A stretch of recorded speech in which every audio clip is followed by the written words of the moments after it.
Hi guys! Magandang hapon po sa inyo lahat. Ayan, nandito na naman tayo sa seaside ngayon na kung saan, di ba dati meron tayong blinag na mayroon dapat dito Pamisgay nagaganapin this coming August 11, pero hindi yata natuloy ngayong 11 kasi may mga dahilan. So isa sa mga organizer natin ngayon ang makakausap natin kung bakit ito hindi natuloy ng 11 at na-move ito. Kausapin natin ang isa sa mga organizer na si Miss Chantal. Hi Miss Chantal! Hi, magandang hapon po. Ayan, may tanong lang ako sa iyo kasi marami nagtatanong sa akin lalo na sa page ko, 'di ba? Dahil ako nga nag-post ng Miss Gay.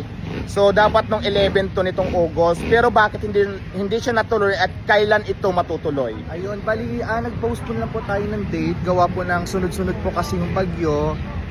Since po mahaba po yung preparation ng ating Miss Gay at malaki po yung papremyo, kaya ninais po namin mag-adjust ng date which is this coming August 25 po. Pero sure naman na po talaga yung ating event. Gawa po ng naasikaso naman po namin yung ibang mga needs. So tuloy na po yung August 25.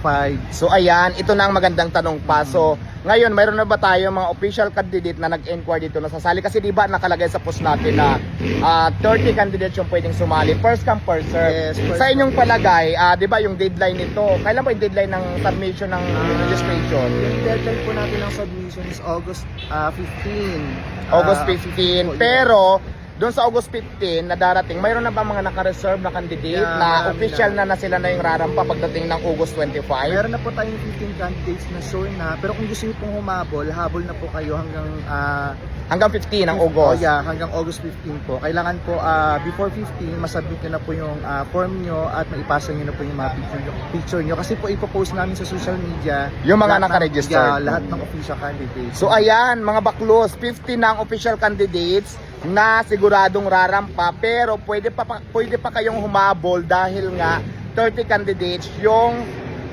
pwedeng sumali. Pero ganun pa man, kahit hindi umabot ng 15 pagdating ay 30 candidates, ngayong 15 yung last submission ng gustong sumali, so tuloy yung rampa ng mga bakla. Tuloy na po Meaning to yan. say, kahit hindi umabot ng 30 candidates, kahit yung 15 lang na yun wala nang dumagdag, itutuloy natin Yeah, yung Miss tutuloy Gay, tutuloy na. natin. So Tuloy na ngayon, po yan. may chance pa kayo mga bakla na humabol para magpa-register kayo. Kontakin nyo lang si Miss Chantal.